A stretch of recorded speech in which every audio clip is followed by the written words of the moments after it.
Час новин на АТР. Ви дивитесь «Заман». У Сімферополі затримали московського адвоката за спробу сфотографуватись з українським прапором. Москвичку Ірину Бірюкову і ще 2 кримчан затримали вчора ввечері біля пам'ятника Леніну. Про це адвокат повідомила на своїй сторінці у Фейсбук. За її словами, всіх 3 доставили у відділ поліції, звідки пізніше випустили.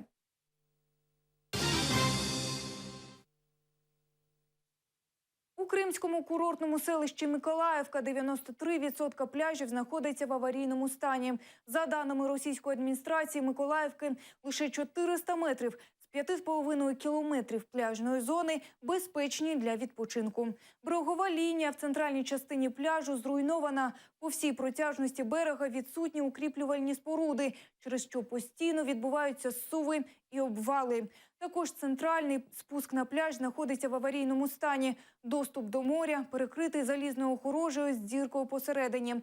На реконструкцію пляжів Миколаївки, за підрахунками селищного голови, необхідні 1,5 мільярди рублів. Це близько 600 мільйонів гривень.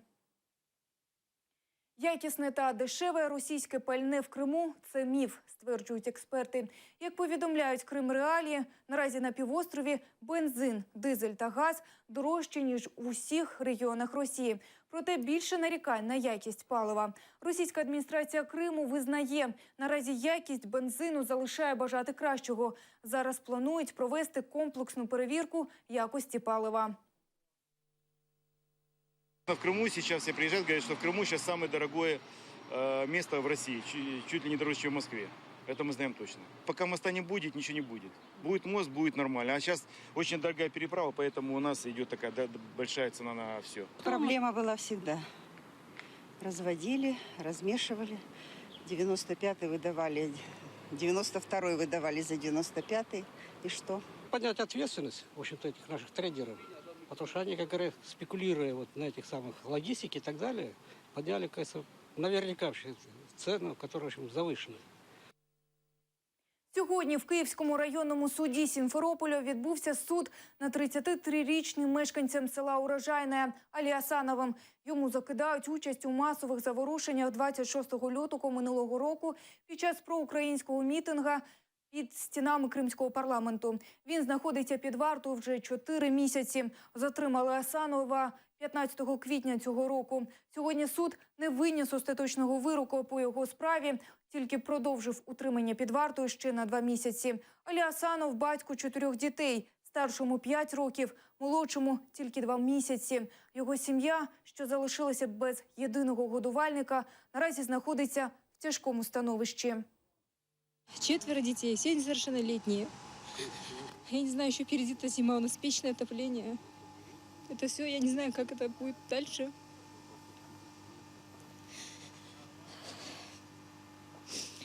Не учитывать, я не знаю, даже детей, по-моему, не учитывают. На что жить даже не знаю. Я не работаю, я с детьми. Огород сейчас тоже, его нету. Мы все близкие, родные, просто люди, которые знают Али Асанова и всех остальных наших ребят, которых вот привлекли к ответственности по делу 26 февраля, мы считаем абсолютно несправедливым. Продление срока до этого Ахтема Чигозу, сегодня Али Асанову, мы считаем также несправедливым. Как говорят адвокаты всех абсолютно, да, задержанных и арестованных, Следственным комитетом не предоставлено никаких фактических доказательств того, почему данные лица должны содержаться под стражей. Бути чи не бути добровольчому батальйону «Крим». Дискусії навколо офіційного створення підрозділу в Збройних силах тривають. Вже 3-й місяць ведуться перемовини між командиром добровольців Ісою Акаєвим та Генштабом. Чи вдалося досягти результату, дізнавалися наші кореспонденти.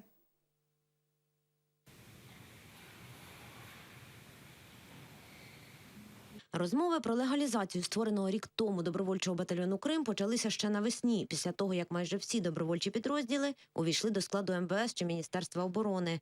Тоді Крим здав зброю на зберігання і вийшов з території проведення АТО. З проханням узаконити підрозділ командирі бійці звернулися до президента та Міноборони. Создание национального подразделения – это не просто как сказать вам, не такое техническое решение, как создание обычного другого подразделения. Это как бы политическое решение. Мы это так видим, потому что надо показать людям, которые живут в Крыму, что о них помнят, о них знают, о них переживают. По отношению к крымским татарам, что вот есть у них своє національне підрозділення. У Генштабі ідеї формування підрозділів за національною і релігійною ознакою не схвалюють. В законодавстві України не передбачено створення підрозділів військових формувань за національними або етнічними ознаками. Питання в першу чергу треба адресувати вищу військово-політичну керівництву країни. Це перша теза. Друге, дуже важливо розуміти, що підрозділ, а коли мова йдеться за батальйон Крим, то в штатному розкладі батальйону особового складу приблизно від 500 до 800 військовослужбовців. Тобто, наскільки мені відомо, нині до складу підрозділу, який називався батальйон Крим, входить лише кілька десятків. Для бійців батальйону важливо спілкуватися рідною мовою і дотримуватися вимог ісламу. Але Іса Акаєв запевняє, не проти, щоб у підрозділі були представники інших віросповідань. На Донбасі Крим діяв як розвідувальна диверсійна група. Таким же хочуть його зберегти. Добровольці батальйону брали участь у боях за Саур-Могилу, Піски та Іловайськ. Я в тому числі вместе з 25-й ми участвовали непосредственно в штурмі. Вот, часть людей участвовала в поддержке в огневой нас. Вот после штурма мы несколько дней отдохнули, потом нас перекинули опять на гору, мы ее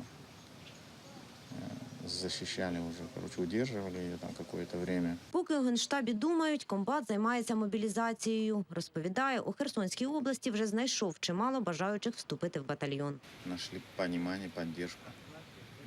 В принципе, вот поддерживали эту цель, и я думаю, мы ее достигли, слава Богу, нормально.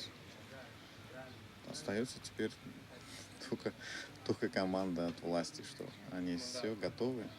У нас есть место дислокации, есть номер части, все остальное, и можно будет начинать призыв людей. Раніше створення військового підрозділу, який би був створений із вихідців з Криму, анонсував Мустафа Джемілєв. За його словами, президент Порошенко був не проти. Іса Акаєв впевнений, за сприятливих обставин оформити рішення про створення батальйону можна за 2 тижні. Тож поки їм не сказали «ні», сподівається на політичне рішення президента Порошенка. Як тільки це відбудеться, комбат і бійці одразу відправляться у зону АТО. Наталка Калінка, Ельдар Ісматов, Заман, АТР. В інтернеті оприлюднили кадри масштабних руйнувань в результаті тривалих обстрілів в місті Горлівка Донецької області. Відео зняли з безпілотника. За минулу добу режим припинення вогню в Україні порушувався як мінімум 95 разів. Застосовувалися системи залпового вогню, міномети і артилерія забороненого калібру 152 мм. В результаті обстрілу Горлівки в ніч на 10 серпня загинув місцевий мешканець. 5 житлових будинків зруйновані вщент.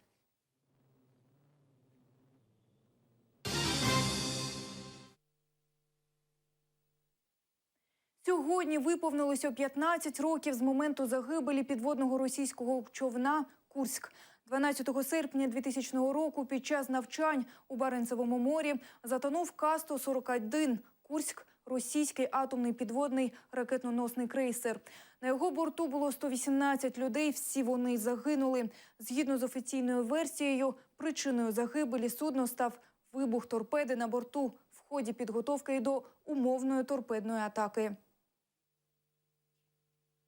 Tell me, what happened with the submarine? Вона утонула. Виключно дипломатичне спілкування. Глава Міністерства закордонних справ Росії Сергій Лавров у ході прес-конференції обізвав главу МЗС Саудівської Аравії Адель Аль-Джубейра. Мікрофон Лаврова не був вимкнений, і можна було б розчути, як він дратівливо висловив свої емоції. ليس لدينا أي مخططات لإجراء لقاء موسع يجمع بين أطياف المعارضة السورية وكما تعلمون أجرينا مرتين ما يسمى بمنتدى موسكو في فبراير وأبريل الماضي ولكننا نواصل إجراء. На Берлін та за Сталіна. Бомби з такими написами скидали на навчаннях воєнно-морського флоту Росії. Німецький таблоїд «Білд» опублікував матеріал зі світлинами, зробленими в Калінінграді під час спільних зборів із бомбардувальної та ракетної підготовки авіації ВМФ Росії. «Білд» назвало ці фото показником небезпечних тенденцій в російській армії і в російському керівництві. Навчання проводилися всього за 500 кілометрів від Берліна.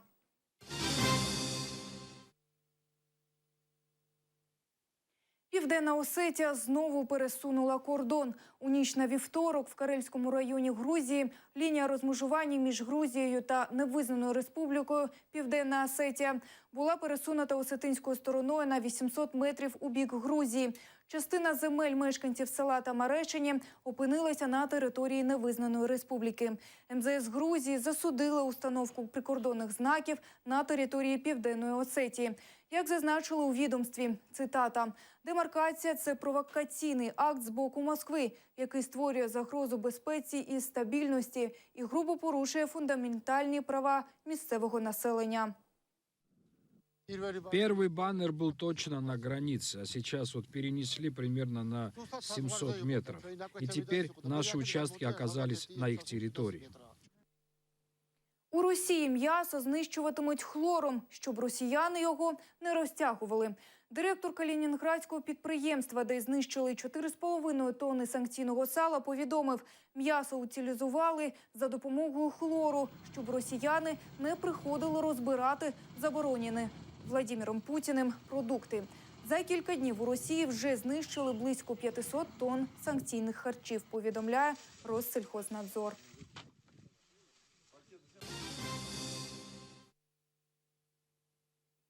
Потужний метеоритний потік Персеїди сьогодні очікується в Криму. За даними співробітників Кримської астрофізичної обсерваторії, це один з найбільших метеорних потоків, які можна побачити з Землі.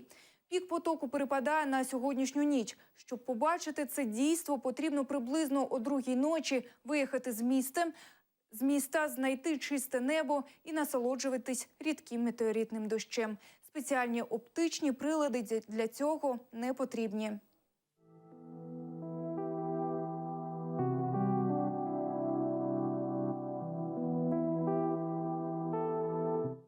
Наразі у мене все. Більше дізнайтеся у «Замані» о 19:30. На все добре та нехай щастить.